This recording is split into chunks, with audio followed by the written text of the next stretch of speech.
Hare Hare Ram Ram Ram Hare Hare.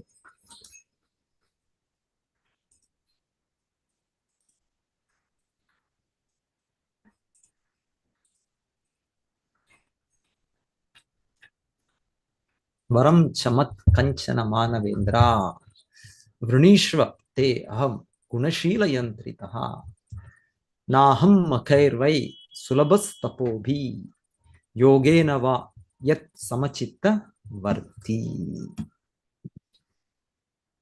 So ಭಗವಾನ್ ವಿಷ್ಣು ಇದಕ್ಕೆ ಈ ಋತುಮಹಾರಾಜ ಯಜ್ಞಕ್ಕೆ ಆಗಮಿಸಿದ್ದಾರೆ. ಸೊ ಇಲ್ಲಿ ಕಾರಣ ಹೇಳ್ತಾ ಇದ್ದಾರೆ.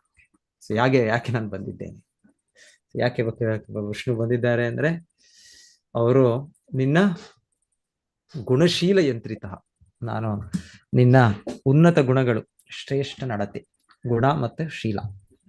ಗುಣ ಅಂದ್ರೆ ಗುಣಗಳು, ಶೀಲ ಅಂದ್ರೆ ನಡವಳಿಕೆ. ಸೊ ಇದು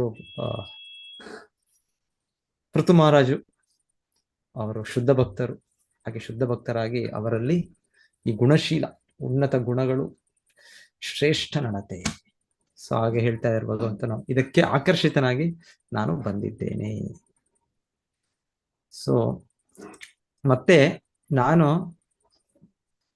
ನಾಹಂ ಮಖೈರ್ ವೈ ಸುಲಭ ತಪೋಭಿ, ಅಷ್ಟು ಸುಲಭವಾಗಿ ಯಾರು ಮಖೈ, ಮಖ ಅಂದ್ರೆ ಯಜ್ಞ ಮಾರ್ಗ, ಯಜ್ಞ ಕ್ರಿಯೆಗಳು, ಅದನ್ನ ಮಖ ಅಂತ. ತ್ರೇತಾಯಾಮ್ ಯಜತೋ ಮಖೈ, ತ್ರೇತಾಯುಗದಲ್ಲಿ ಯಜ್ಞ ಮಾರ್ಗ, ಯಜ್ಞ ವಿಧಾನ ಅಂತ ನಾವು ಕೇಳ್ತೇವೆ ಆಧ್ಯಾತ್ಮಿಕ ವಿಧಾನಗಳಲ್ಲಿ. ಸೊ ಮಖೈ, ಮಖೈ ಅಂದ್ರೆ ಯಜ್ಞಗಳು, ಆಹುತಿ, ಬೆಂಕಿ, ಅಶ್ವಮೇಧ ಯಜ್ಞ, ಗೋಮೇಧ ಯಜ್ಞ, ರಾಜಸೂಯ ಯಜ್ಞ, ತುಂಬಾ ಯಜ್ಞಗಳಿವೆ. ಕರ್ಮಕಾಂಡ ವಿಚಾರಗಳಲ್ಲಿ ಬಹಳ ಕಾರ್ಯಗಳು. ಇವಾಗ ಮಾಡ್ತಾರೆ ಎಷ್ಟೋ ಜನ ಯಾಜ್ಞಿಕ ಬ್ರಾಹ್ಮಣರು ಯಜ್ಞ ಆಹುತಿಗಳನ್ನು ಮಾಡ್ತಾರೆ ಈಗಲೂ ಕೂಡ. ಆದ್ರೆ ಇದು ಕಲಿಯುಗದಲ್ಲಿ ಅಷ್ಟು ರೆಕಮೆಂಡೇಶನ್ ಇಲ್ಲ, ಸ್ಟಿಲ್ ಇದೆ. ಇದರಿಂದ ಭಗವಂತನನ್ನು ತೃಪ್ತಿಪಡಿಸ್ಬೋದು. ಅದ್ರಲ್ಲಿ ಹೇಳ್ತಾರೆ ನಾಹಂ ಮಖೈರ್ವೈ ಸುಲಭ ನ ತಪೋಬಿ, ತಪಸ್ಸೆಯಿಂದ ಕೂಡ, ಯೋಗೇನ ವಾ, ಯೋಗ ಅಂದ್ರೆ ಗೊತ್ತು ಎಲ್ಲರೂ, ನಮ್ಗೆ ಯಾರಿಗೂ ಅದ್ರ ಬಗ್ಗೆ ಹೇಳೋದು ಬೇಕಾಗಿಲ್ಲ. ಯೋಗ ಅಂದ ತಕ್ಷಣ ನಮ್ಗೆ ಎಕ್ಸರ್ಸೈಸ್ ನೆನಪು ಬರುತ್ತೆ. ಯಮ, ನಿಯಮ, ಆಸನ, ಪ್ರಾಣಾಯಾಮ. ಆಸನ ಈಗ ಮುಖ್ಯವಾಗಿ ಯೋಗ ಅಂದ್ರೆ ಅಷ್ಟೇ, ಆಸನ ಪ್ರಾಣಾಯಾಮ ಅಷ್ಟೇ. ಕೆಲವು ನಿಯಮಗಳದ್ದು ಎಷ್ಟು ಮಟ್ಟಿಗೆ ಅವರು ಒತ್ತಾಯ ಕೊಡ್ತಾರೆ ಗೊತ್ತಿಲ್ಲ. ಯಮ ನಿಯಮಗಳು ಅದನ್ನು ಬಿಟ್ಬಿಡ್ತಾರೆ. ಆಸನಗಳು, ಎಕ್ಸರ್ಸೈಸ್. ಸೊ ಅದರಲ್ಲಿ ಈ ಆಸನ, ಆ ಆಸನ, ತಲೆ ಅಲ್ಲಿ ಮಾಡೋದು, ಕಾಲಿಲ್ಲಿ ಮಾಡೋದು, ಕೈ ಅಲ್ಲಿ ಹಾಕೋದು, ಸೊ ಅದರಲ್ಲಿ ಅದು ನಮಗೆ ಗೊತ್ತು ಯೋಗ. ಮತ್ತೆ ಪ್ರಾಣಾಯಾಮ, ಅಲ್ಲಿ ಶ್ವಾಸ ತೆಗೆಯೋದು, ಉಸಿರು ಹಿಡ್ಕೊಳ್ಳೋದು, ಬಿಡೋದು ಗಟ್ಟಿಯಾಗಿ. ಸೊ ಇದೆಲ್ಲ ಸೇನೆ ಇಲ್ಲಿ ಹೇಳ್ತಾ ಭಗವಂತ ನೇರವಾಗಿ ಹೇಳ್ತಾನೆ, ನಾಹಂ ಮಖೈರ್ವೈ ಸುಲಭಸ್ತಪೋಭಿರ್ ಯೋಗೇನ ವಾ ಯತ್ ಸಮಚಿತ್ತ. ಸೊ ಯಾರೋ ಇದೆಲ್ಲ ಮಾಡ್ಬೋದು, ಆದರೆ ಅವರಿಗೆ ಆ ಗುಣಶೀಲ, ಆ ಭಗವಂತನ ಭಕ್ತರಾದ್ರೆ ಗುಣಶೀಲ ಬಂದ್ಬಿಡುತ್ತೆ. ಇಲ್ಲ ಅಂದ್ರೆ ಅದು ಸಾಮಾನ್ಯವಾಗಿ ಬೇರೆ ಪ್ರಕ್ರಿಯೆಗಳಲ್ಲಿ ಅದು ಸ್ವಲ್ಪ ಇದಿರುತ್ತೆ, ಡೆಫಿನೆಟ್ಲಿ ಸ್ವಲ್ಪ ಇಂಪ್ರೂವ್ಮೆಂಟ್ ಇರುತ್ತೆ, ಸ್ವಲ್ಪ ಗುಣಗಳು ಬರುತ್ತೆ, ಇಲ್ಲ ಅಂತಲ್ಲ, ಸ್ವಲ್ಪ ನಡತೆ ಬರುತ್ತೆ. ಆದ್ರೆ ಅಷ್ಟಕ್ಕೆ ಸಾಕಾಗಲ್ಲ. ಇಲ್ಲಿ ಭಗವಂತನ ಹೇಳ್ತಾ ಇರೋದು, ಎಷ್ಟಕ್ಕೆ ಬೆಳಿಬೇಕು ಅಂದ್ರೆ ಅದು ಭಗವಂತನನ್ನು ಆಕರ್ಷಿಸಬೇಕು. ಸೊ ಭಕ್ತಿಯಲ್ಲಿ ಮಾತ್ರ ಅದು ಆಕರ್ಷಣೆ. ಆ ರೀತಿ ಭಗವಂತನ ಅನುಗ್ರಹದಿಂದ, ಅವನ ಕೃಪೆಯಿಂದ ಆ ರೀತಿ ಗುಣಗಳು, ಆ ರೀತಿ ಶೀಲ ನಡತೆ ಸಿಗೋದ್ರಿಂದ ಅವನನ್ನು ಅದು ಮೋಹಿಸುತ್ತೆ. ಅದು ಶುದ್ಧ ಭಕ್ತಿಯ ಒಂದು ಲಕ್ಷಣ. ನಾವು ಶುದ್ಧ ಭಕ್ತಿಗೆ 6 ಲಕ್ಷಣಗಳು ಅಂತ ಹೇಳ್ತೇವಲ್ಲ, ಅದರಲ್ಲಿ ಅದು ಎಷ್ಟು ಪ್ರಬಲವಾದದ್ದು ಅಂದ್ರೆ ಅದು ಕೃಷ್ಣನನ್ನೇ ಆಕರ್ಷಿಸುತ್ತೆ. ಕೃಷ್ಣ ಸರ್ವಾಕರ್ಷಕ, ಎಲ್ಲರನ್ನೂ ಆಕರ್ಷಿಸ್ತಾನೆ. ಆದರೆ ಅವನ ಭಕ್ತಿ ಸೇವೆ, ಅವನನ್ನು ಮಾಡುವ ಭಕ್ತಿ ಸೇವೆ, ಭಕ್ತಿ ಅದು ಅವನ ಅಂತರ್ಯ ಶಕ್ತಿಯಾಗಿ ಅದು ಅವನನ್ನು ಆಕರ್ಷಿಸುತ್ತೆ. ಸೊ ಕೃಷ್ಣ ಹೇಳ್ತಾರೆ, ಇಲ್ಲಿ ವಿಷ್ಣು ಹೇಳ್ತಾರೆ, ಯಂತ್ರಿತ, ನಾನು ವಶೀಕೃತ, ಏನೋ ಮೋಡಿ ಮಾಡಿ ಒಬ್ಬರನ್ನು ಇದು ಮಾಡಿದಂಗೆ. ಸೊ ಕೃಷ್ಣನನ್ನು ಕೂಡ, ವಿಷ್ಣುವನ್ನು ಕೂಡ ಮೋಡಿ ಮಾಡುದು. ಹೇಗೆ ಅಂದ್ರೆ ನಾವು ಉತ್ತಮ ಗುಣಗಳನ್ನು ಪಡೆದ್ರೆ, ಆ ಶುದ್ಧ ಭಕ್ತರಾದರೆ ಆಗ ಸಾಧ್ಯ. ಬೇರೆ ಆ ಶುದ್ಧ ಭಕ್ತಿಯ ಸ್ಥಿತಿ ಅನ್ಯಾಭಿಲಾಷಿತ ಶೂನ್ಯಂ ಜ್ಞಾನ ಕರ್ಮಾದನಾವತ್ತಂ ಆನುಕೂಲ್ಯನ ಕೃಷ್ಣಾನುಶೀಲನಂ ಭಕ್ತಿರ್ ಉತ್ತಮ, ಆ ಉತ್ತಮ ಭಕ್ತಿ. ಸೊ ಅಲ್ಲಿ ಬರೋವರೆಗೂ ಸೊ ಕೃಷ್ಣ ಇದ್ದಾರೆ, ವಿಷ್ಣು ಇದ್ದಾರೆ, ನಾವಿದ್ದೇವೆ, ಆದರೆ ತುಂಬಾ ದೂರ ಇದ್ದೇವೆ. ಸೊ ಇಲ್ಲಿ ಹೇಳ್ತಾ ಇದ್ದಾರೆ ಇಲ್ಲಿ. ಸೊ ಆ ಉನ್ನತ ಭಕ್ತಿ ಸ್ಥಿತಿಗೆ ತಲುಪಬೇಕು. ಯಸ್ಯಾಸ್ತಿ ಭಕ್ತಿರ್ ಭಗವತ್ಯ ಕಿಂಚನ ಸರ್ವೈರ್ ಗುಣೈಸ್ತತ್ರ ಸಮಾಸತೆ ಸುರ ಅರಾವಕ್ತಸ್ಯ ಕುತೋ ಮಹದ್ಗುಣ ಮನೋರಥೇನಾಸತಿ ಧಾವತೋ ಬಹಿಹಿ. ಸೊ ಇನ್ನೊಂದ್ ಕಡೆ ಹೇಳೋದು ಯಸ್ಯಾಸ್ತಿ ಭಕ್ತಿರ್ ಭಗವತಿ ಅಕಿಂಚನ. ಸೊ ಭಗವಂತನ ಶುದ್ಧ ಭಕ್ತಿ ಯಾರು ಮಾಡ್ತಾರೆ, ಯಸ್ಯಾಸ್ತಿ ಭಕ್ತಿ, ಅವರಿಗೆ ಸರ್ವೈರ್ ಗುಣೈಸ್ತತ್ರ ಸಮಾಸತೆ.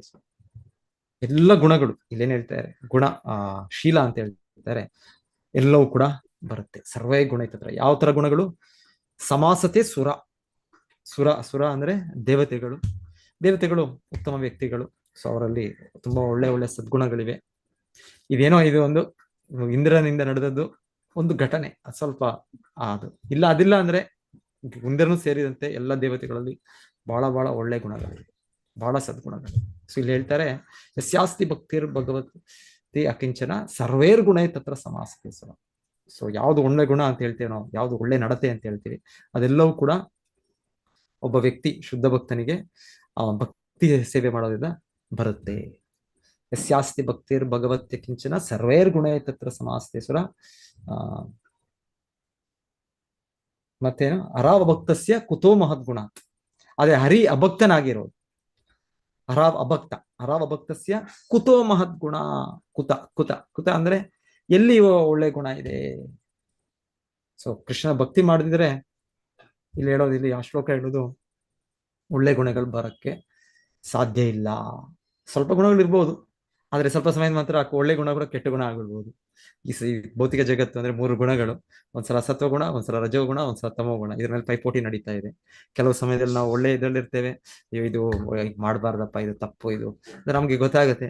ಇನ್ನೊಂದು ಕ್ಷಣದಲ್ಲಿ ನಮ್ಮ ದುಶ್ಚಟಗಳು, ಇಂದ್ರಿಯ ಸುಖ ಇದರಿಂದ ಮತ್ತೆ ಪತನಗೊಳ್ತೇವೆ. ರಜೋಗುಣ ಪ್ರಭಾವನೋ ತಮೋಗುಣ ಪ್ರಭಾವನೋ. ಸೊ ಹೀಗೆ ನಮ್ಮ ಭೌತಿಕ ಜೀವನ ನಡೀತಾ ಇದೆ. ಆದ್ರೆ ಇಲ್ಲಿ ಹೇಳ್ತಾರೆ ಸೊ ಹೀಗೆ ಹರಾವ ಭಕ್ತಸ್ಯ ಕುತೋ ಮಹದ್ಗುಣ. ಸೊ ನಾವು ಒಂದು ರೀತಿಯಲ್ಲಿ ಕನಿಷ್ಠ ಭಕ್ತರಾಗಿ ನಾವು ಅಭಕ್ತರೇ. ಒಂದು ರೀತಿ ಶುದ್ಧ ಭಕ್ತಿಯಲ್ಲಿರೋರು ನಿಜವಾದ ಭಕ್ತ. ನಾವು ಕೂಡ ಒಂದು ರೀತಿ ಈ ಪ್ರಾರಂಭಿಕ ಹಂತದಲ್ಲಿ, ಇನ್ನ ಇದರಲ್ಲಿ ಅಭ್ಯಾಸ ಹಂತದಲ್ಲಿ ಸಾಧಕರಾಗಿ ನಾವು ಕೂಡ ಒಂದು ರೀತಿ ಅಭಕ್ತರೇ. ಸೊ ಹೀಗೆ ನಮ್ಮಲ್ಲಿ ಆಗುವ ಒಳ್ಳೆ ಗುಣಗಳಿಲ್ಲ, ಮಹದ್ ಗುಣಗಳಿಲ್ಲ. ಆದ್ರೆ ಶುದ್ಧ ಭಕ್ತರಿಗೆ ಅವರಿಗೆ ಭಗವಂತನನ್ನೇ ವಶೀಕರಿಸುವಂತ ಗುಣಗಳಿವೆ. ಹರಾವ ಭಕ್ತಸ್ಯ ಕುತೋ ಮಹದ್ಗುಣ ಮನೋರಥೇನಾಸತಿ ಧಾವತೋ ಬೈ. ಯಾಕೆ ಹೀಗೆ ಅಂತ ಹೇಳಿದ್ರೆ ಹೇಳ್ತಾ ಇದ್ದಾರೆ, ನಮ್ಮ ಸ್ಥಿತಿಯಲ್ಲಿ, ಬದ್ಧ ಸ್ಥಿತಿಯಲ್ಲಿ ನಾವು ಮನೋರಥದಲ್ಲಿದ್ದೇವೆ. ರಥವನ್ನೇರಿ ನಾವು ಎಲ್ಲಿ ಒಂದ್ ಕಡೆಯಿಂದ ಇನ್ನೊಂದ್ ಕಡೆ ಹೋಗ್ಬೋದು, ಪ್ರಯಾಣ ಮಾಡ್ಬೋದು. ಸೊ ಅದೇ ರೀತಿಯಲ್ಲಿ ನಾವು ಕೂಡ ಎಲ್ಲ ಜೀವಿಗಳು, ಬದ್ಧ ಜೀವಿಗಳು ಮನಸ್ಸು ಅನ್ನೋ ಒಂದು ರಥದಲ್ಲಿ ಮನೋರಥೇನ ಆಸೆ ಧಾವತೋ ಬಹಿ. ಇದರಿಂದ ಆ ಮನಸ್ಸಿನ ರಥದಲ್ಲಿ ಇದ್ದುಕೊಂಡು ಎಷ್ಟೋ ಇಚ್ಛೆಗಳಿದೆ ನಮಗೆ, ಎಷ್ಟೋ ನಮ್ಮದೇ ಆದ ಒಂದು ಯೋಚನೆಗಳಿದೆ, ಎಷ್ಟೋ ನಮ್ಮದೇ ಆದ ಲೆಕ್ಕಾಚಾರ ಇದೆ. ಆ ಲೆಕ್ಕಾಚಾರದಿಂದ ನಾನು ಹೇಳ್ತೇನೆ, ಇದು ನಂಬ್ತೇನೆ, ಇದು ನಂಬೋದಿಲ್ಲ. ನಾನು ನಂಬೋದಿಲ್ಲ. ಯಾಕೆ ನಂಬೋದಿಲ್ಲ ಅಂದ್ರೆ ನನ್ನ ಮನಸ್ಸಿನ ಲೆಕ್ಕಾಚಾರ, ನನ್ನ 2 ಇಂಚ್ ಮನಸ್ಸು, ನನ್ನ ಬ್ರೈನ್ ಇದ್ದ ಒಳಗಿದೆಯಲ್ಲ ಮೆದುಳು, ಇದಕ್ಕೆ ನನಗೆ ಎಲ್ಲ ಸರಿ, ಯಾವ್ದು ಸರಿ, ಯಾವ್ದು ತಪ್ಪು, ಯಾವ್ದು ಮಾಡ್ಬೇಕು, ಯಾವ್ದು ಮಾಡ್ಬೇಕು ಗೊತ್ತು ನನಗೆ. ನನಗೆ ಯಾರು ಹೇಳೋ ಅಗತ್ಯ ಇಲ್ಲ, ನನಗೆ ಆಚಾರ್ಯರು ಯಾರು ಹೇಳೋ ಅಗತ್ಯ ಇಲ್ಲ, ನನಗೆ ವೇದಶಾಸ್ತ್ರ ಹೇಳೋ ಅಗತ್ಯ ಇಲ್ಲ, ಆ ಪುರಾಣಗಳು ಹೇಳೋ ಅಗತ್ಯ ಇಲ್ಲ. ನನಗೆ ವೈಜ್ಞಾನಿಕ ಸಮಯ, ವಿಜ್ಞಾನಿಗಳು ಹೇಳಿದ್ದೆ ನಾನು ಕೇಳಿದ್ದೇನೆ, ನಾನು ಸ್ಟಡಿ ಮಾಡಿದ್ದೇನೆ, ನಾನು PhD ಓದಿದ್ದೇನೆ, ನಾನು ನಾನು ಈ double degree, triple degree. So ನನಗೆ ಗೊತ್ತು ನನಗೆ. ಹೀಗೆ ನಾವು ನಮ್ಮ ಸ್ಥಿತಿ ಇದು. ಸೊ ಮನೋರಥೇನ ಆಸಕ್ತಿ, ಈ ಮನಸ್ಸಿನ ರಥದಲ್ಲಿ ನಾವು ಓಡ್ತಾ ಇದ್ದೀವಿ. ಸೊ ಆದ್ರೆ ಶುದ್ಧ ಭಕ್ತರು ಹಾಗಲ್ಲ. ಅವರು ಭಗವಂತನಿಗೆ ಸಂಪೂರ್ಣವಾಗಿ ಆಶ್ರಯಿಸೋದ್ರಿಂದ ಕೃಷ್ಣನು ಅವರಿಗೆ ಆ ರೀತಿಯ ಗುಣಶೀಲಗಳು ಕೊಡ್ತಾನೆ. ಸೊ ನಮ್ಮಲ್ಲಿ ಒಂದು ಸಲ ಇರ್ಬೋದು, ಒಳ್ಳೆ ಗುಣ ಇರ್ಬೋದು, ಇನ್ನೊಂದು ಕ್ಷಣಕ್ಕೆ ಆ ಗುಣ ಹೋಗ್ಬಿಡುತ್ತೆ. ಇನ್ನೊಂದು ದಿವಸಕ್ಕೆ ಏನಪ್ಪ ಈ ವ್ಯಕ್ತಿ ಈಗ ಮಾಡ್ಬಿಟ್ರು, ಈ ವ್ಯಕ್ತಿ ಇವತ್ತು ಬೇರೆ ತರ ಇದ್ದಾರಲ್ಲ. ನಮಗೆ ಒಂದ್ಸಲ ಭೇಟಿ ಮಾಡಿದಾಗ ಇವತ್ತು ಈ ವ್ಯಕ್ತಿ ತುಂಬಾ ಚೆನ್ನಾಗಿ ಒಳ್ಳೆ ಇದ್ರಲ್ಲಿ ಇದ್ದಾರೆ ಅನ್ಸುತ್ತೆ. ಇನ್ನೊಂದ್ಸಲ ನೋಡಿದ್ರೆ ಅಯ್ಯೋ ಏನೋ ಇದೆ, ಇವತ್ತೇನೋ ಪ್ರಾಬ್ಲಮ್ ಇದೆ ಅವ್ರಿಗೆ ಪಾಪ. ಸೊ ಹಾಗೆ ಅವರು ಸೆಕೆಂಡ್ ನಮ್ಮ ಗುಣಗಳು ಮೇಲೆ ಕೆಳಗೆ ಹೋಗ್ತಾ ಇದೆ, ಸತ್ವ ರಜಸ್ತಮ. ಆದ್ರೆ ಶುದ್ಧ ಭಕ್ತರು ಅಂದ್ರೆ ಇಲ್ಲ. ಇವಾಗ ಭೀಷ್ಮ ಪಿತಾಮಹರು ನೋಡಿ, ಅವರು ಸಾಯುವ ಹಂತದಲ್ಲಿದ್ದಾರೆ. ಅಲ್ಲಿ ಎಲ್ಲ ಅವರ ದೇಹಕ್ಕೆ ಇದೆಲ್ಲ ಚೂಪಾದ ಬಿಲ್ಲುಗಳೆಲ್ಲ ಆಗಿದೆ.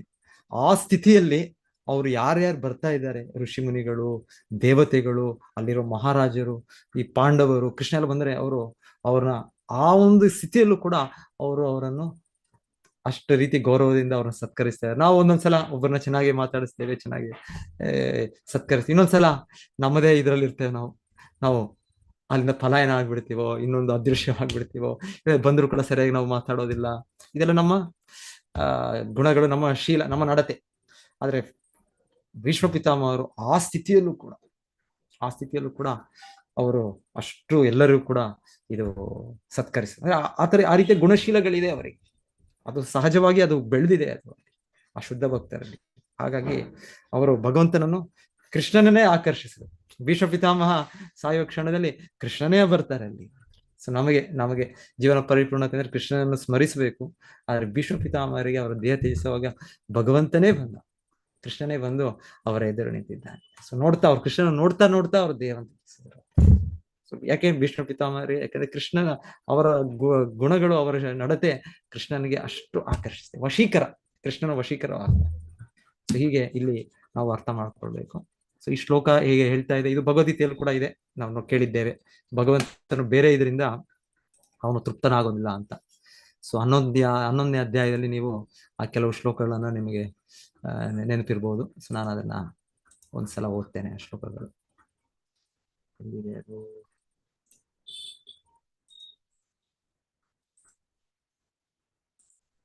ಇಲ್ಲಿ ಎಲ್ಲರೂ ಕಾಣುತ್ತೆ ಅನ್ಕೊಳ್ತೇನೆ. ಇದು ಒಂದ್ ನಿಮಿಷ, ಕಾಣ್ತಾ ಇದೆಯಾ? ಇದು ಕಾಣಿಸ್ತಿದೆ ಅಂತ. ಎಸ್. ಸೊ ಭಗವದ್ಗೀತೆ ಇದು 11ನೇ ಅಧ್ಯಾಯ. ಏನು ಭಗವದ್ಗೀತೆಯಲ್ಲಿ ಏನಾಯ್ತು? ಭಗವದ್ಗೀತೆ 11ನೇ ಅಧ್ಯಾಯದಲ್ಲಿ ವಿಶ್ವರೂಪ ದರ್ಶನ. ಎಸ್, ವಿಶ್ವರೂಪ ದರ್ಶನ. ಸೊ ಭಗವಂತನು ತನ್ನ ವಿಶ್ವರೂಪವನ್ನು ತೋರಿಸ್ಬಿಟ್ಟು ಅರ್ಜುನನಿಗೆ. ಸೊ ಆ ಅಧ್ಯಾಯದಲ್ಲಿ ಕೃಷ್ಣ ಎಲ್ಲ ತೋರಿಸಿದ್ಮೇಲೆ ಇವಾಗ ಸಂಜಯ ಹೇಳ್ತಾ ಇದ್ದಾರೆ. ಏನ್ ಹೇಳ್ತಾರೆ ಸಂಜಯ ಉವಾಚ ಇತಿ ಅರ್ಜುನಂ ವಾಸುದೇವಸ್ಯ ಸ್ವಕಂ ರೂಪಂ ದರ್ಶಯಾಮಾಸ ಭೂಯಃ ಆಶ್ವಾಸಯಾಮಾಸ ಚ ಭೀತಮೇನಂ ಭೂತ್ವಾ ಪುನಃ ಸೌಮ್ಯ ವಪುರ್ಮಹಾತ್ಮ ಮಹಾತ್ಮ. ಸಂಜಯ ಉವಾಚ ಇತಿ ಅರ್ಜುನಂ ವಾಸುದೇವಸ್ತತೋ ಸ್ವಕಂ ರೂಪಂ ದರ್ಶಾಯಂ ಆಸಭೂಯಃ ಆಶ್ವಾಸಾಯಂ ಆಸೈ ಚ ಭೀತಂ ಏವಂ ಭೂತ್ವಾ ಪುನಃ ಸಮಾನ. ಅದು ಏನಾಗ್ತದೆ, ಸ್ವಲ್ಪ ಇದು ಒಂದೊಂದು ಅಷ್ಟು ಕ್ಲಿಯರ್ ಬರೋದಿಲ್ಲ, ಇದು ಗೂಗಲ್ ಟ್ರಾನ್ಸ್ಲೇಷನ್.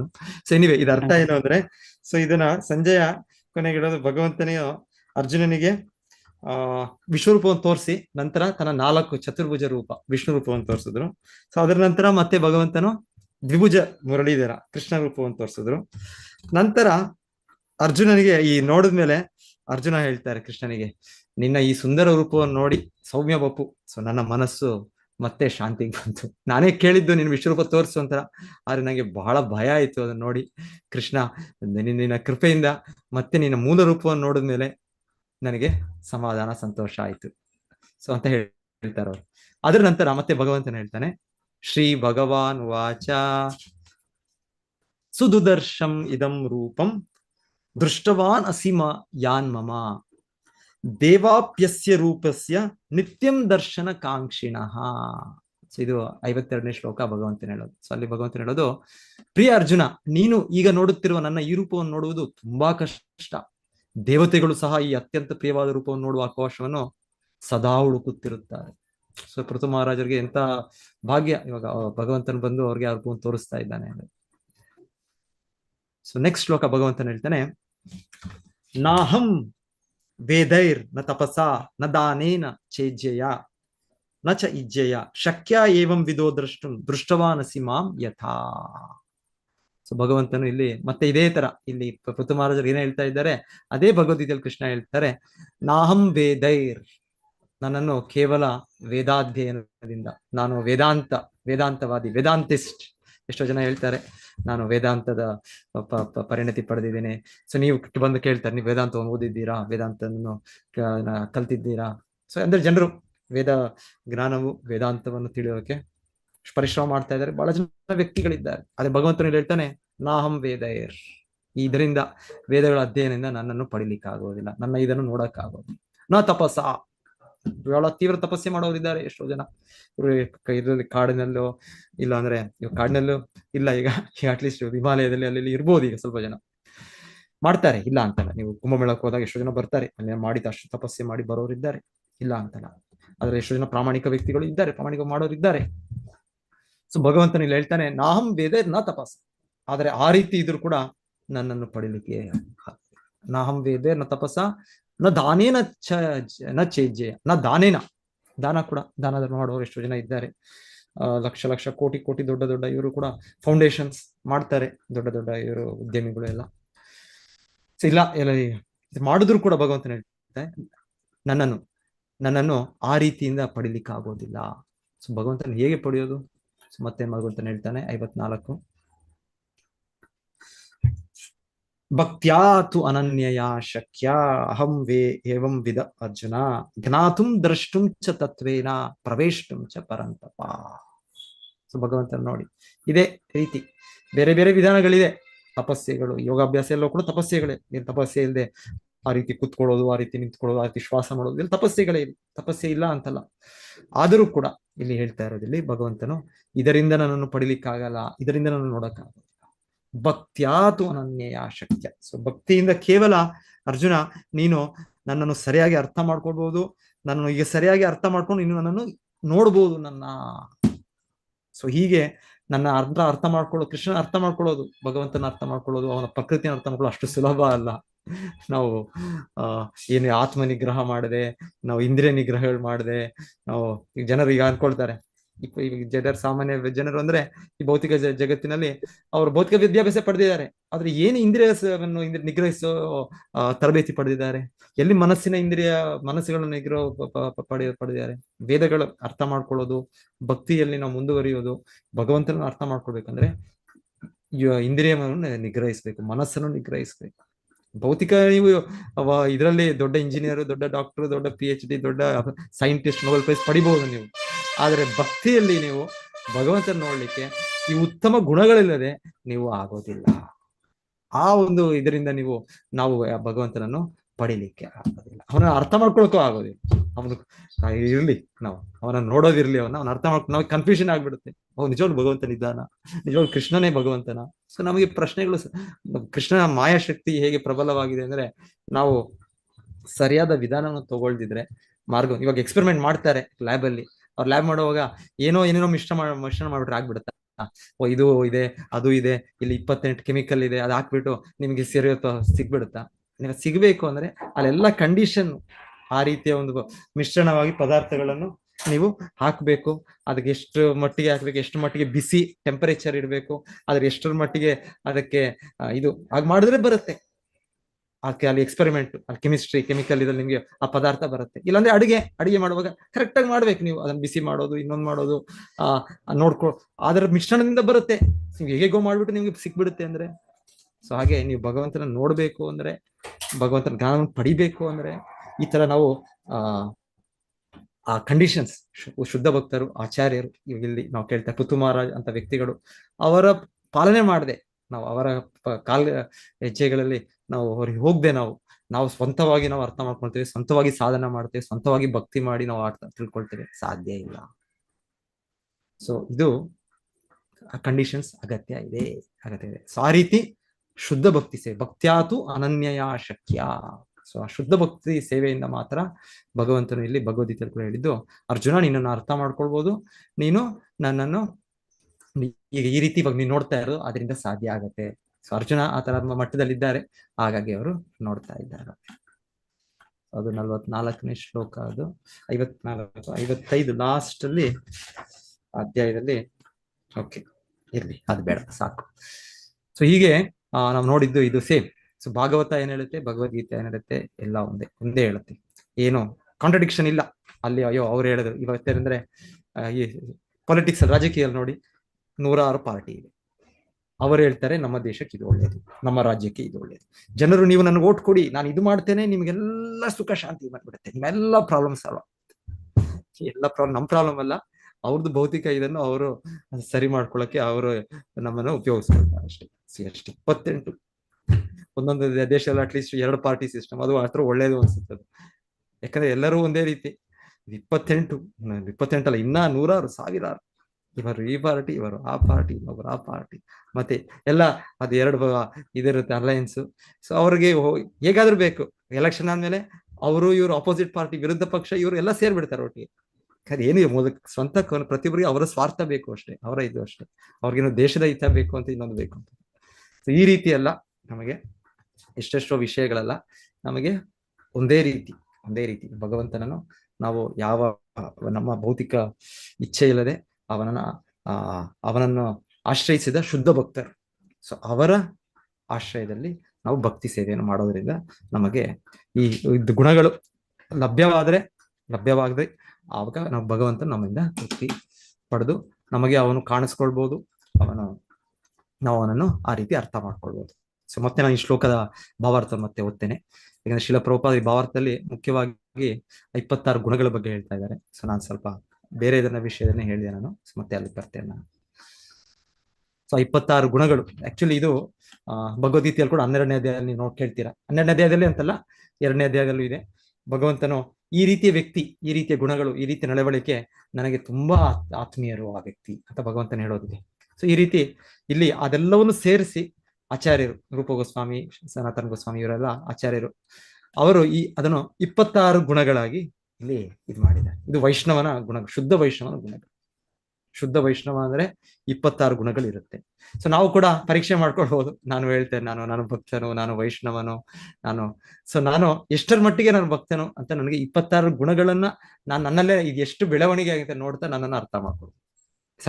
ಇವಾಗ ಸರ್ಟಿಫಿಕೇಟ್ ಕೊಡಿ ನನಗೆ, ಭಕ್ತಿ ಶಾಸ್ತ್ರಿ, ಭಕ್ತಿ ವೈಭವ್ ಅಥವಾ ಇಲ್ಲ, ನಾವು ಭಕ್ತಿಯಲ್ಲಿ ಕೂಡ ಅದರ ಸರ್ಟಿಫಿಕೇಟ್ಸ್ ಇದೆ, ಭಕ್ತಿ ಸರ್ವ. ಇಲ್ಲ ಅಂದ್ರೆ ನಮ್ಮ ಕಾಲೇಜು ಸ್ಕೂಲಲ್ಲಿ ಈ certificate, degree, double degree, PhD. So ಆ ರೀತಿ ನಮಗೆ ಭಕ್ತಿಯಲ್ಲಿ ಕೂಡ ಬೇಕು. 26 ಗುಣಗಳು ನನ್ನಲ್ಲಿ ಎಷ್ಟು ಬಂದಿದೆ ಅಂತ ನಾನು ನೋಡ್ಬೋದು, ನಾನೇ ಪರೀಕ್ಷೆ ಮಾಡ್ತೀನಿ. ಆಚಾರ್ಯ ಪ್ರಭುಪಾದ ಹೇಳ್ತಾರೆ, ನೀವೇ ಸರ್ಟಿಫಿಕೇಟ್ ತಗೊಳ್ಳಿ. ಶ್ರೀ ಪ್ರಭುಪಾದ ನಮಗೆ ಸರ್ಟಿಫಿಕೇಟ್ ಕೊಟ್ಬಿಟ್ಟಿದ್ದಾರೆ ಆಗ್ಲೇ, ನಾವೇ ಅದನ್ನ ಕೈ ಇಟ್ಕೊಳ್ಬಹುದು. ಆದ್ರೆ ಈ ಗುಣಗಳು ಬಂದಿದೆ ಅಂತ ನೋಡಿ ನಾವು ಸರ್ಟಿಫಿಕೇಟ್ ಆಯ್ತು ನಾನು ಭಕ್ತನಾದೆ ಅಂತ ತಿಳ್ಕೊಳ್ಬಹುದು. ಸೊ ಮೊದಲ ಗುಣ ಹೇಳ್ತಾ ಇದ್ದಾರೆ ದಯೆ. ಸೊ ದಯ. ಸೊ ಈ ದಯೆ ಇದು ಶುದ್ಧ ಭಕ್ತರಿಗೆ ಇವಾಗ ಈ ಪೃಥು ಮಹಾರಾಜನ ವ್ಯಕ್ತಿತ್ವ ನಾವು ಓದ್ತಾ ಇದ್ದೀವಿ. ಸೊ ಅವರು ದಯೆ ತೋರಿಸಿದ್ರು. ಎಷ್ಟು ಕಷ್ಟ ಇತ್ತು ಅವ್ರು ಬರೋವಾಗ. ಅವರು ಅವತರಿಸೋ ಸಮಯದಲ್ಲಿ ಅವರ ತಂದೆ ವೇಣನ ಸಮಯ ಅಷ್ಟು ಕ್ರೂರಿ, ಮತ್ತೆ ಎಲ್ಲ ಧರ್ಮದ ಇದನ್ನ ಆಚರಣೆನೇ ನಿಲ್ಲಿಸ್ಬಿಟ್ಟಿದ್ದ. ಸೊ ಅಷ್ಟಾಗಿ ಅವರು ಆ ಋಷಿಮುನಿಗಳು ಬಂದು ಅವ್ರಿಗೆ ಮನವಿ ಮಾಡೋದು, ಸೊ ನೀನು ಭಗವಂತನ ಪ್ರತಿನಿಧಿ, ರಾಜ, ದಯವಿಟ್ಟು ನೀವು ಜನರ ಹಿತಕ್ಕೋಸ್ಕರ ನೀನು ಜನರ ರಕ್ಷಣೆ ಕೊಡು. ಸೊ ಭಗವಂತನ ಪ್ರತಿನಿಧಿಸಿ ನೀನು ಚಟುವಟಿಕೆಗಳನ್ನ ಮಾಡು. ಸೊ ಅವನ್ನ ಕೋರಿದ್ರು, ಆದ್ರೆ ಅವ್ರ ಮಾತುಗಳ ಕೇಳಿಲ್ಲ. ಅವ್ರು ಅಷ್ಟು ಕ್ರೂರಿ, ದುಷ್ಟ ಆ ರಾಜೆ. ದಯೆ ಇಲ್ಲ. ಪೃಥು ಮಹಾರಾಜರು ಅವ್ರು ಅವತರಿಸಿ ಬಂದು ಮತ್ತೆ ಎಲ್ಲರಿಗೂ ಕೂಡ ಸ್ಥಾಪನೆ ಮಾಡಿದ್ರು. ಸೊ ನೋಡ್ಬೋದು ನಾವು. ಸೊ ಈ ದಯೆ ಅನ್ನೋದು ಅವ್ರಿಗೆ ಜಗಳ ಮಾಡದಿರುವುದು. ನಾವು ಚಿಕ್ಕ ಕಾರಣಗಳು, ಸ್ವಲ್ಪ ಜನ ಒಂದ್ಸಲ ಹೇಳ್ತಾರೆ ಜಗಳ ಗಂಟರು ಅಂತ ಹೇಳ್ತಾರೆ. ಯಾವ್ದೋ ಕಾರಣ ಕಾಯ್ತಾ ಇರ್ತಾರೆ, ಇನ್ನೊಂದು ಸಿಕ್ಕರೆ ಸಾಕು ಜಗಳ ಮಾಡೋದು, ಒಂದು ಬೈದು ಬಿಡೋದು, ಇನ್ನೊಂದು ಇದು ಮಾಡೋದು. ಸೊ ಹೀಗೆ ನಮ್ಮ ಭೌತಿಕ ನಡವಳಿಕೆ. ಆದ್ರೆ ಶುದ್ಧ ಭಕ್ತರು ಹೇಳ್ತಾ ಇದ್ದಾರೆ ಅದು ಜಗಳ ಮಾಡೋದಿರೋದಿಲ್ಲ. ಇವಾಗ ನೋಡಿ, ಈಗ ಪೃಥು ಮಹಾರಾಜರು ಒಂದು ಸಲ ಅನ್ಸುತ್ತೆ ಏನೋ ಜಗಳ ಮಾಡ್ಕೊಂಡ್ಬಿಟ್ರ ಅವ್ರು ಇವ್ರ ಹತ್ರ, ಇಂದ್ರನ ಹತ್ರ. ಇಲ್ಲ, ಬ್ರಹ್ಮದೇವರು ಬಂದು ಮನವಿ ಮಾಡಿದ್ರು, ಬೇಡ, ನಿಮಗ್ ಸಾಮರ್ಥ್ಯ ಇದೆ, ನಿಮಗ್ ಶಕ್ತಿ ಇದೆ, ಆದ್ರೂ ಕೂಡ ನಿಮಗೆ 99 ಯಾಗವೇ ಸಾಕು. 100 ಯಾಗಗಳು, ಆ ಕೀರ್ತಿ, ಆ ಪ್ರಸಿದ್ಧಿ ನಿಮಗ್ ಬೇಡ. ನಿಮಗೆ ಅದು ಇಂದ್ರನಿಗೆ ಇರ್ಲಿ, ಇಂದ್ರನೇ ಅದು ಅದನ್ನು ನಿಮಗಿಂತ ಜಾಸ್ತಿ ಮಾಡೋದಾಗಿರ್ಲಿ. ಸೊ ಅವ್ರು ಕೇಳಿದ ಮನವಿಗೆ ಪೃಥು ಮಹಾರಾಜರು ಹೋಗ್ಬಿಟ್ರು. ಅವ್ರು ಜಗಳವನ್ನು ಬಿಟ್ಬಿಟ್ರು. ಸಾಕು, ಆಯ್ತು, ನಂದೇ ತಪ್ಪು ಅದ ರೀತಿಯಲ್ಲಿ ಅವರು ಆಗ್ಬಿಟ್ಬಿಟ್ರು. ಜಗಳ ಮಾಡೋದಿರುವುದು. ಸೊ ಶುದ್ಧ ಭಕ್ತರು ಪೃಥು ಮಹಾರಾಜ ಜಗಳ ಇಲ್ಲ, ಆ ತರ ಸ್ವಭಾವ ಇಲ್ಲ ಅವರಿಗೆ. ಸತ್ಯನಿಷ್ಠೆ, ಸಮಾನತೆ. ಸೊ ಸಮಾನತೆ ಅಂದ್ರೆ ಹೇಳ್ತಾರೆ ಎಲ್ಲ ಪ್ರಜೆಗಳು ಅವರಿಂದ ಸಂತೃಪ್ತರಾಗಿರ್ತಾರೆ. ಈಗ ಹೇಗಂದ್ರೆ ಸ್ವಲ್ಪ ಜನಕ್ಕೆ ಒಬ್ಬರಿಗೆ ನೀವು ಸಂತೋಷ ಮಾಡಿದ್ರೆ ಇನ್ನೊಬ್ರಿಗೆ ಸಂತೋಷ ಮಾಡಕ್ಕಾಗಲ್ಲ. ಒಂದು ಪಾರ್ಟಿ ಬಂದು ಒಂದು ಜನಾಂಗಕ್ಕೆ ಮಾಡುತ್ತೆ, ಇನ್ನೊಂದು ಜನಾಂಗಕ್ಕೆ ಅದು ಇದಾಗುತ್ತೆ. ಇಲ್ಲ ಅಂದ್ರೆ ಇದು ಎಲ್ಲ ಕಡೆ ಇದು ರಾಜಕೀಯ ಆಗ್ಬೋದು, ಇನ್ನೊಂದ್ ಕಡೆ ಆಗ್ಬೋದು, ಎಲ್ಲರನ್ನೂ ನೀವು ತೃಪ್ತಿ ಪಡ್ಸಕ್ ಆಗೋದಿಲ್ಲ. ಆದ್ರೆ ಹೇಳ್ತಾರೆ ಈ ತರ ಶುದ್ಧ ಭಕ್ತರು ಈ ತರ ಇದ್ರೆ, ಪೃಥು ಮಹಾರಾಜರಂತರ ರಾಜರಿದ್ರೆ, ಯುಧಿಷ್ಠಿರ ಮಹಾರಾಜ ಅಂತ ರಾಜರಿದ್ರೆ, ರಾಮರಾಜ್ಯ ಅವರು ಸಮಾನತೆಯಿಂದ ಎಲ್ಲರಿಗೂ ತೃಪ್ತಿ ಪಡಿಸ್ತಾರೆ. ಸಮಾನತೆ, ಯಾರು ಕೂಡ ಪಕ್ಷಪಾತ ಇಲ್ಲ. ಅವರು ಇವರು ನನ್ನವರು, ಇವರು ನನಗೆ ಸೇರಿದವರು, ನನ್ನ ಕುಟುಂಬ, ನನ್ನ ದೇಶ, ನನ್ನ ಇಲ್ಲ. ಅವ್ರಿಗೆ ಎಲ್ಲ ಸಮಾನತೆ. ಪಂಡಿತ ಸಮದರ್ಶಿನಃ, ದೋಷರಾಹಿತ್ಯ, ದೋಷವಿಲ್ಲ. ಶುದ್ಧ ಭಕ್ತರಲ್ಲಿ ನಾವು ದೋಷ ಹುಡುಕಿದ್ರೂ ಸಿಗೋದಿಲ್ಲ. ಸೊ ನಮ್ಮಲ್ಲಿ ತುಂಬಾ ಸಿಗುತ್ತೆ. ನೀವು ನೋಡಿದ ತಕ್ಷಣ ಓ ಈ ವ್ಯಕ್ತಿನ, ಅವನಲ್ಲಿ ಈ ದೋಷ ಇದೆ, ಈ ವ್ಯಕ್ತಿನ ಈ ಡಿವೋಟಿ ಇವರು ಹೀಗೆ ಮಾಡ್ತಾರೆ, ಇವ್ರು ಇದು ಸರಿಯಲ್ಲ ಅದು ಸರಿಯಲ್ಲ. ನಾವು ತಕ್ಷಣ ನಮ್ಮ ಮನಸ್ಸು ಯಾರೋ ಅವ್ರ ದೋಷಗಳೇ ಕಾಣುತ್ತೆ ನಮ್ಗೆ. ನಮ್ಮ ದೋಷಗಳು ಕಾಣೋದಿಲ್ಲ, ನಮಗೆ ಬೇರೆ ವ್ಯಕ್ತಿಗಳ ದೋಷಗಳು ಬೇಗ ಕಾಣ್ಬಿಡ್ತಾರೆ. ಅದ್ರಲ್ಲಿ ಎಕ್ಸ್ಪರ್ಟ್ ನಾವು. ಆದ್ರೆ ಶುದ್ಧ ಭಕ್ತರು ಹೇಳ್ತಾರೆ ನಾವು ನೋಡಿದ್ರು ಕೂಡ ಕಾಣೋದು. ಶಿಲ ಪ್ರಭುಪಾದರ ಬಗ್ಗೆನೂ ಹೇಳ್ತಾರೆ. ಒಬ್ಬರು ಯಾರು ಅವರು ದೊಡ್ಡ ಉದ್ಯಮಿ, ಅವ್ರ ಹೆಸರು ಅವರು ಏನಿವೆ. ಸೊ ಅವ್ರು ಬಾಂಬೆ ಅಲ್ಲಿ ಶಿಲ ಪ್ರಭುಪಾದ ಅವ್ರು ಹೇಳ್ತಾರೆ. ಮತ್ತೆ ಶಿಲ ಪ್ರಭುಪಾದರ ಇದರ ನಂತರ ಅವ್ರ ಇಂಟರ್ವ್ಯೂ ಲೀಲಾಮೃತದಲ್ಲಿ ಕೇಳುವಾಗ ನೋಡ್ತೀರಾ, ನಾನು ಮೊದಲಿಗೆ ಪ್ರಭುಪಾದ ಭೇಟಿ ಮಾಡಿದಾಗ ಅವ್ರ ಹತ್ರ ತುಂಬಾ ದೋಷಗಳು ನೋಡೋಕೆ ಪ್ರಯತ್ನ ಪಡ್ತಾ ಇದ್ದೆ ನಾನು. ಯಾಕಂದ್ರೆ ಎಷ್ಟೋ ಜನ ಇದ್ದಾರೆ ಸಾಧು ಸಂತರು. ಸೊ ಏನಾದ್ರು ದೋಷ ಎಲ್ಲರೂ ಸಹಜವಾಗಿ ಇದೆ. ಸೊ ಹಾಗೆ ಪ್ರಭುಪಾದರು ಆ ರೀತಿಯ ಒಂದು ಸಾಮಾನ್ಯ ಸಾಧು, ಸಾಮಾನ್ಯ ವ್ಯಕ್ತಿ ಅಷ್ಟೇ. ಇವರೇನು ದೊಡ್ಡ ಆಚಾರ್ಯರು, ಭಗವಂತರ ಪ್ರತಿನಿಧಿ ಅಂತಲ್ಲ. ಸೊ ಹಾಗಂತ ನಾನು ದೋಷಗಳನ್ನು ಪ್ರತಿ ಸಮಯ ಪ್ರಯತ್ನ ಮಾಡ್ತಾ ಇದ್ದಾರೆ, ದೋಷಗಳು ಕಾಣಲಿಲ್ಲ ನನಗೆ. ಸೊ ಎಷ್ಟೋ ಜನ ಶಿಷ್ಯರು, ವ್ಯಕ್ತಿಗಳು ಪ್ರಭುಪಾದ ಭೇಟಿ ಮಾಡೋರು ಹೇಳ್ತಾರೆ ದೋಷರಾಹಿತ್ಯ, ಶುದ್ಧ ಭಕ್ತರಿಗೆ ಯಾವ ದೋಷಗಳು ಇಲ್ಲ, ನೋ ಫಾಲ್ಟ್. ಯಾಕಂದ್ರೆ ನಾವು ಮುಕ್ತ ಪುರುಷರು, ನಾವು ಬದ್ಧಾತ್ಮರು. 4 ದೋಷಗಳಿದೆ ನಮ್ಮಲ್ಲಿ. ನಮಗೆ ಭ್ರಮೆ ಆಗುತ್ತೆ, ದೇಹದ ಭಾವನೆಯಲ್ಲೇ ಇದ್ದೇವೆ ನಾವು, ಮತ್ತೆ ನಾವು ತಪ್ಪುಗಳು ಮಾಡ್ತಾನೆ ಇರ್ತೇವೆ, ಮತ್ತೆ ಇಂದ್ರಿಯಗಳು ಅಪರಿಪೂರ್ಣ, ಮತ್ತೆ ವಂಚನೆ ಮಾಡ್ತೀವಿ ನಾವು ಮೋಸ ಮಾಡ್ತೇವೆ. ಸೊ ನಮ್ಮಲ್ಲಿ ಇದೆ, ಇದು ಇರ್ಬೋದು. ನಾವು ಮೋಸ ಮಾಡೋದು ಕಡಿಮೆ ಇರ್ಬೋದು ಪ್ರವೃತ್ತಿ, ಇಲ್ಲಂದ್ರೆ ತಪ್ಪುಗಳು ಮಾಡೋದು ಕಡಿಮೆ ಪ್ರವೃತ್ತಿ ಇರ್ಬೋದು, ಇಲ್ಲಾಂದ್ರೆ ಇಂದ್ರಿಯ ಇದು ಕಡಿಮೆ ಇರೋದು. ಆದ್ರೆ ನಮ್ಮಲ್ಲಿ ಎಲ್ಲರಲ್ಲೂ ಬದ್ಧ ಜೀವಿಗಳಿವೆ. ಸೊ ದೋಷಗಳು ನಮ್ಮಲ್ಲಿದೆ, ಆದ್ರೆ ಮುಕ್ತ ಜೀವಿಯಲ್ಲಿ ದೋಷಗಳಿವೆ. ಸೊ ಪೃಥು ಮಹಾರಾಜರು ದೋಷರಾಹಿತ್ಯ. ದಾನಪರತೆ, ಸೊ ದಾನಪರತೆ. ಸೊ ರಾಜರು, ಸೊ ಆ ರೀತಿ ಪೃಥು ಮಹಾರಾಜ ನಾವು ಕೇಳ್ತಾ ಇದ್ದೇವೆ, ಈ ರೀತಿ ಯಜ್ಞ ಮಾಡ್ತಾ ಇದ್ದಾರೆ. 99 ಯಜ್ಞ, ಒಂದು ಯಜ್ಞ ಮಾಡಕ್ ಆಗಲ್ಲ ನಮಗೆ. ಯಾಕಂದ್ರೆ ಒಂದು ಯಜ್ಞ ಮಾಡಕ್ಕೆ ಎಷ್ಟೋ ದಾನ ಕೊಡ್ಬೇಕು, ಎಷ್ಟೋ ಇದೆಲ್ಲ ಇದೆ. 99 ಯಜ್ಞ ಮಾಡುದು. ಮಾರ್ಧವತೆ, ಮಾರ್ಧವತೆ ಅಂದ್ರೆ ಏನು ಇಂಗ್ಲಿಷ್ ನಲ್ಲಿ? ಮೈಲ್ಡ್, ಮೃದು ಸ್ವಭಾವ, ಓಕೆ, ಮೃದು, ಮಾರ್ಧವತೆ, ಜೆಂಟಲ್ಮ್ಯಾನ್. ತುಂಬಾ ಅವ್ರ ನಡವಳಿಕೆ ಎಲ್ಲ ತುಂಬಾ ಇದಾಗಿರುತ್ತೆ, ತುಂಬಾ ರಿಫೈನ್ ಕಲ್ಚರ್ ಅದಾಗಿರುತ್ತೆ. ಅವ್ರ ಮಾತುಕತೆ, ಅವರ ಇದು ವ್ಯವಹಾರ, ಪ್ರತಿಯೊಂದು ಕೂಡ. ಶುಚಿ. ಸೊ ನಾನು ಒಂದ್ ರೀತಿಯಲ್ಲಿ ಹೇಳ್ಬೇಕು ಅಂದ್ರೆ, ಈ ಮಂಗಳೂರು ಜನತೆಯಲ್ಲಿ ಇದೆ. ನಾವು ಬೆಂಗಳೂರು ಕಡೆಯಿಂದ ಆ ಕಡೆಯಿಂದ ಈ ಕಡೆ ಬಂದದ್ದು. ಸೊ ಜನರಲ್ಲಿ ಇರ್ತೀವಿ ಒಂಥರ ಮೃದುವಾಗಿ ಜನರ ಹತ್ರ ಇದು ಮಾಡೋದು, ಆದರೆ ಸ್ವಲ್ಪ ಸಮಯದ ನಂತರ ಎಷ್ಟು ಅದು ಮೃದು ಸ್ವಭಾವ ಎಷ್ಟು ಮಾಡೋದು ಗೊತ್ತಾಗುತ್ತೆ. ಯಾಕಂದ್ರೆ ಅಷ್ಟಕ್ಕೆ ಸಾಲದು. ಸೊ ನಿಜವಾಗಿ ವ್ಯಕ್ತಿ ತನ್ನ ಆಂತರ್ಯ ಬದಲಾವಣೆ ಇದ್ರೆ ಮಾತ್ರ ಆ ವ್ಯಕ್ತಿ ನಿಜವಾಗ್ಲೂ ಕೂಡ ಅವರು ಭಗವಂತನ ಶುದ್ಧ ಭಕ್ತಿ ಸೇವೆ ಮಾಡಿ ಆ ಗುಣಗಳನ್ನು ಸದಾ ಪಡಿಬಹುದು. ಇಲ್ಲಾಂದ್ರೆ ಒಂದು ನಮ್ಮ ಬೆಳವಣಿಗೆಯಿಂದ ಇಲ್ಲಿರೋ ವಾತಾವರಣದಿಂದ ಆ ರೀತಿ ಮಾರ್ಧವತೆ, ಮೃದು ಸ್ವಭಾವ ತೋರಿಸ್ಬೋದು ನಾವು. ಆದರೆ ನಾವು ಕೃಷ್ಣ ಶುದ್ಧ ಭಕ್ತರಾಗ್ಲಿಲ್ಲ ಅಂದ್ರೆ ಅದು ಪ್ರಯೋಜನ ಇಲ್ಲ. ಈ ರೀತಿ ತುಂಬಾ ಸಮಯ ನಡೆಯೋದಿಲ್ಲ. ಈ ರೀತಿ ಮೃದು ಸ್ವಭಾವ ಕೂಡ ನಿಜವಾದ ಮೃದು ಸ್ವಭಾವ, ಮಾರ್ಧವತೆ ಯಾವಾಗ ಅದು ನಮ್ಮ ಇದು ಒಳಗಾಗುತ್ತೆ, ನಾವು ಶುದ್ಧ ಭಕ್ತರಾದಾಗ ಅದು ನಮ್ಮ ಒಳಗೆ ಅದು ಸೇರುತ್ತೆ. ಅದು ಅಂತರ್ಯವಾಗಿ ಸೇರಿ ನಮ್ಮ ಇದು ಸ್ಥಿರವಾಗಿ ನಿಲ್ಲುತ್ತೆ ಆ ಗುಣ. ಇಲ್ಲಾಂದ್ರೆ ಇದು ಸ್ವಲ್ಪ ಸಮಯ ಅಷ್ಟೇ. ಸ್ವಲ್ಪ ಸಮಯದ ನಂತರ ಸೇಮ್. ಎಲ್ಲರೂ ಕೂಡ ಇಂದ್ರಿಯ ಸುಖದಲ್ಲೇ ತೊಡಗಿದ್ದೇವೆ. ನಾವು ಇಂದ್ರಿಯ ಸುಖದ ಹಿಂದೆನೆ ಓಡಾಡ್ತಾ ಇದ್ದೇವೆ. ಮಂಗಳೂರಾದ್ರು ಅಂದ್ರೆ, ಬೆಂಗಳೂರಾದ್ರು ಅಂದ್ರೆ, ಎಲ್ಲಿ ಬ್ರಹ್ಮಾಂಡದಲ್ಲಿ ಹೋದ್ರು ಕೂಡ ಎಲ್ಲರೂ ಇದೆ ಇಂದ್ರಿಯ ಸುಖ ಅಷ್ಟೇ. ನಾವು ಕೃಷ್ಣನ ಸುಖಕ್ಕೋಸ್ಕರ ಇಲ್ಲ, ನಾವು ಇರೋದು ನಮ್ಮ ಇಂದ್ರಿಯ ಸುಖಕ್ಕೋಸ್ಕರ ಇದ್ದೀವಿ ಅಷ್ಟೇ. ಶುಚಿ. ಸೊ 8ನೇದು ಶುಚಿ ಅಂದ್ರೆ ಒಳಗೆ ಹೊರಗೆ ಎರಡು. ಹೊರಗೆ ಶುಚಿ, ಸ್ನಾನ ಮಾಡಿದ್ರೆ ಶುಚಿ ಆಗ್ಬೋದು, ಅದು ದೊಡ್ಡ ಕೆಲಸ ಅಲ್ಲ. ಆದ್ರೆ ಒಳಗೆ ಕಾಮ, ಕ್ರೋಧ, ಲೋಭ, ಮೋಹ, ಮದ, ಮಾತ್ಸರ್ಯ ಈ ದೋಷಗಳಿಲ್ಲದೆ ಪ್ರತಿಯೊಬ್ಬರಿಗೂ ನಾವು ಹಿತವನ್ನು ಯೋಚನೆ ಮಾಡೋದು, ಆ ಶುಚಿತ್ವ ಅದು ಶುದ್ಧ ಭಕ್ತರ ಮಾತ್ರ ಸಾಧ್ಯ. ಸರಳತೆ ಅಂದ್ರೆ ಸಿಂಪಲ್, ಸ್ಟ್ರೈಟ್ ಫಾರ್ವರ್ಡ್. ಒಳಗೆ ಹೊರಗೆ ಅದೆಲ್ಲ ಇಲ್ಲ. ಹೊರಗೆ ನಾವು ಒಂದು ರೀತಿ ಜನರಿಗೆ ತೋರಿಸೋದು, ಒಳಗೆ ನಮ್ಮದೇ ಯೋಚನೆ ಇರುತ್ತೆ, ನಮ್ಮದೇ ಒಂದು ಅಳತೆ ಇರುತ್ತೆ. ವ್ಯಕ್ತಿಗಳು ಇಲ್ಲ, ಸಿಂಪಲ್, ಸರಳತೆ.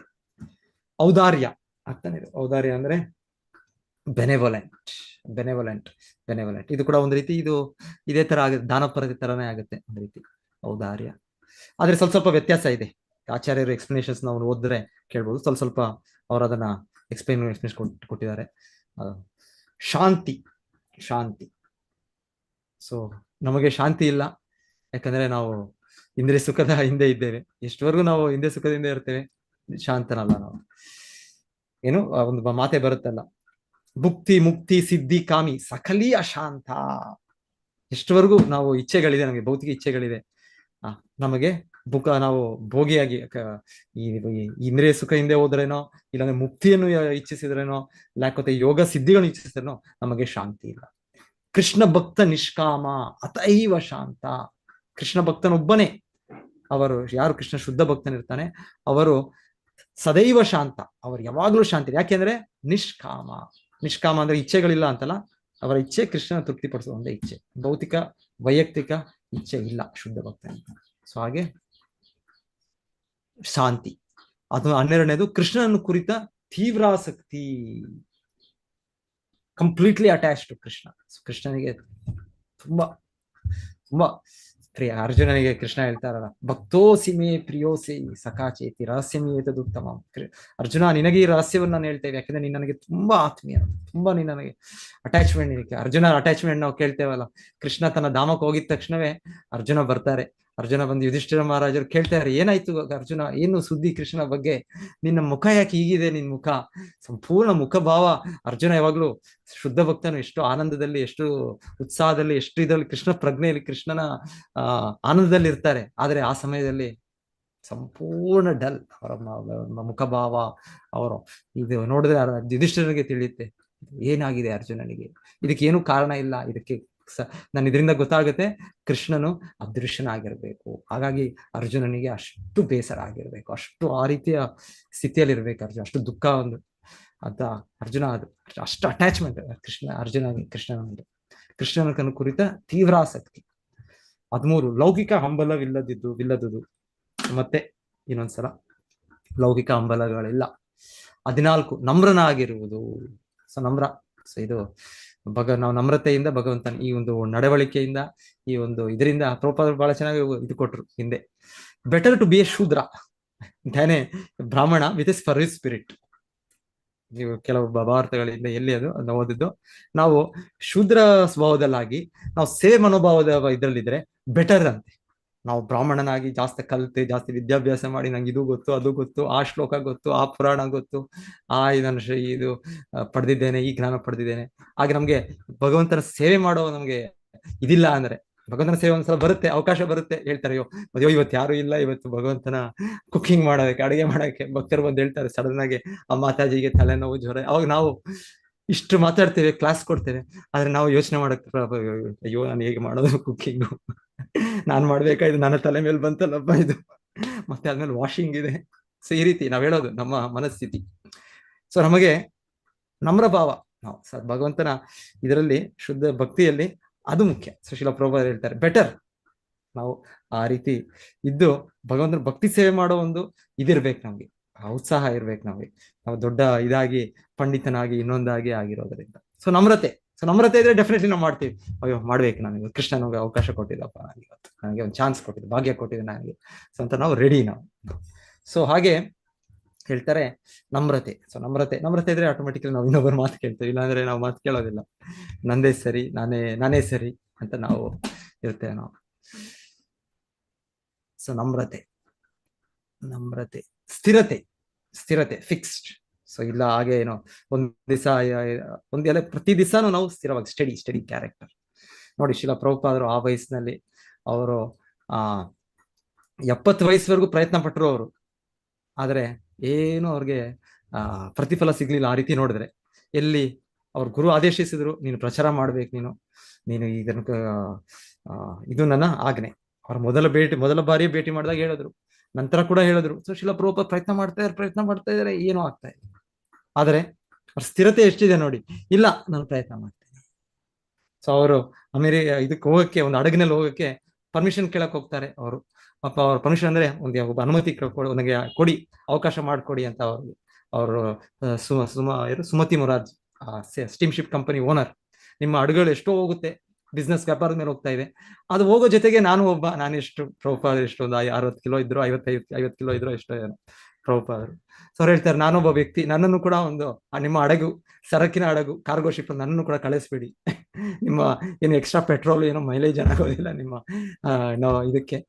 ನಾನು ಅಲ್ಲಿ ಹೋಗಿ ಈ ಪ್ರಚಾರ ಮಾಡ್ಬೇಕು ನಾನು. ಸೊ ಅವ್ರು ಹೇಳ್ತಾರೆ, ಸ್ವಾಮೀಜಿ ನೀವು ಇಷ್ಟು ವಯಸ್ಸಿಗೆ ಯಾಕೆ ಹೋಗ್ಬೇಕು? ಯಾಕಂದ್ರೆ ನಾವು ಈ ವಯಸ್ಸಿಗೆ ಹೋದ್ರು ಕೂಡ ನಾವು ತೀರ್ಥಯಾತ್ರೆ ಹೋಗ್ತೀವಿ, ಇನ್ನೊಂದಕ್ಕೆ ಹೋಗ್ತೀವಿ, ಅಲ್ಲಿ ಹೋಗ್ತೀವಿ, ಅದು ನೋಡೋಣ ಇದು ನೋಡೋಣ. ಇಲ್ಲಾಂದ್ರೆ ಜನರು ಪ್ಯಾರಿಸ್, ಸಿಂಗಾಪುರು, ಅಲ್ಲಿ ಹೋಗೋಣ, ಇಲ್ಲಿ ಹೋಗೋಣ, ಸೈಟ್ ಸೀಯಿಂಗ್ ಇದಕ್ಕೆ ಹೋಗ್ತಾರೆ. ಸೊ ಅವ್ರು ಪ್ರೊಪಾದರ್ಗೆ ಹೇಳ್ತಾರೆ, ಈ ಸ್ವಾಮೀಜಿ ನೀವ್ ಯಾಕೆ ಹೋಗ್ತೀರಾ? ನೀವು ಸನ್ಯಾಸಿ, ನೀವು ಸೈಟ್ ಸೀಯಿಂಗ್ ಅಮೆರಿಕ ನೋಡ್ಬೇಕಂತ ನೀವು. ಪ್ರೊಪಾದರ್ ಹೇಳ್ತಾರೆ, ಇಲ್ಲ ಇಲ್ಲ, ನನಗೆ ಆ ರೀತಿ ಏನು ಇಚ್ಛೆಗಳಿಲ್ಲ, ನನ್ನ ಗುರುವಿನ ಆಜ್ಞೆಯನ್ನು ಪಾಲನೆ ಮಾಡಬೇಕು, ಸ್ಥಿರತೆ, ಸ್ಟಡಿ ಮಾಡಬೇಕು, ಪ್ರಯತ್ನ ಈ ನನ್ನ ದೇಹದಲ್ಲಿ ಇದು ಉಸಿರು ಇರೋವರೆಗೂ ಮಾಡಬೇಕು. ಸೊ ಶುದ್ಧ ಭಕ್ತರಿಗೆ, ಆಚಾರ್ಯರಿಗೆ ಆ ನೆಲೆ ಇರುತ್ತೆ, ಸ್ಥಿರತೆ ಇರುತ್ತೆ. ಸೊ ಪ್ರಭುಪಾದರು ಹೋದ್ರು, ನಮ್ಗೆ ಗೊತ್ತು ಹಡಗಿನಲ್ಲಿ ಹೋಗೋವರೆಗೂ ಅಷ್ಟು ಹಾರ್ಟ್ ಅಟ್ಯಾಕ್ ಆಯ್ತು, ಅವ್ರಿಗೆ ಹೃದಯಾಘಾತ ಆಯ್ತು ಅವ್ರಿಗಿನ ತಕ್ಷಣವೇ ಅವ್ರು ಅಮೆರಿಕಲ್ಲಿ ಲ್ಯಾಂಡ್ ಮಾಡಿದ ತಕ್ಷಣ ಅವ್ರಿಗೆ ಹೋಗಿ ಅಲ್ಲಿ, ಇವಾಗ ನಮ್ಮ ಪ್ರೈಮ್ ಮಿನಿಸ್ಟರ್ ಹೋಗಿದ ತಕ್ಷಣ ಅಲ್ಲಿ ಕಾದಿರ್ತಾರೆ, ಅಲ್ಲಿ ಇನ್ನೊಬ್ಬ ಪ್ರೈಮ್ ಮಿನಿಸ್ಟರ್ ಅವ್ರಿಗೆ ಗಾರ್ಲ್ಯಾಂಡ್ ಮಾಡ್ತಾರೆ, ಇನ್ನೊಂದು ಮಾಡ್ತಾರೆ, ಅವ್ರಿಗೆ ಏನೇನೋ ಆ ರೀತಿ ಸತ್ಕಾರ ಮಾಡ್ತಾರೆ. ಪ್ರಭುಪಾದರಿಗೆ ಯಾರು ಹತ್ರ ಮಾಡ್ಲಿಲ್ಲ, ಅಲ್ಲಿ ಅಮೆರಿಕಗೆ ಹೋದಾಗ ಯಾರು ಮಾಡಲಿಲ್ಲ, ಇಲ್ಲಿಂದ ಕಳಿಸುವಾಗ ಯಾರು ಹತ್ರ ಕಳಿಸ್ತಿಲ್ಲ ನಾವು.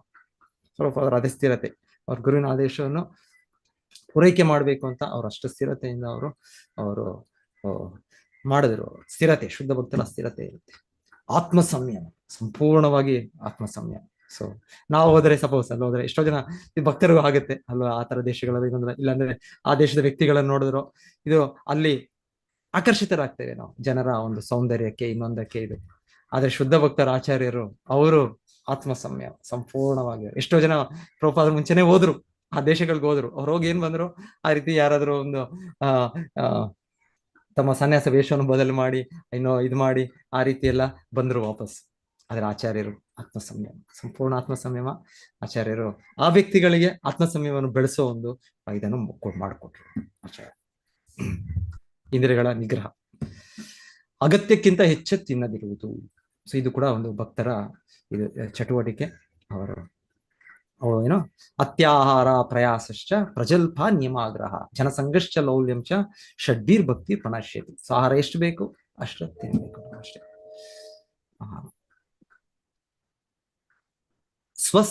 ಸ್ವಸ್ಥ ಚಿತ್ತತೆ.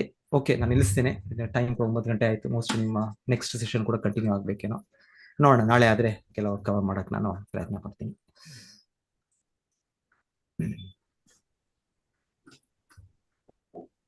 ಹರೇ ಕೃಷ್ಣ ಪ್ರಭುಜಿ. ಹರೇ ಕೃಷ್ಣ ಮಾತಾಜಿ, ಹರೇ ಕೃಷ್ಣ.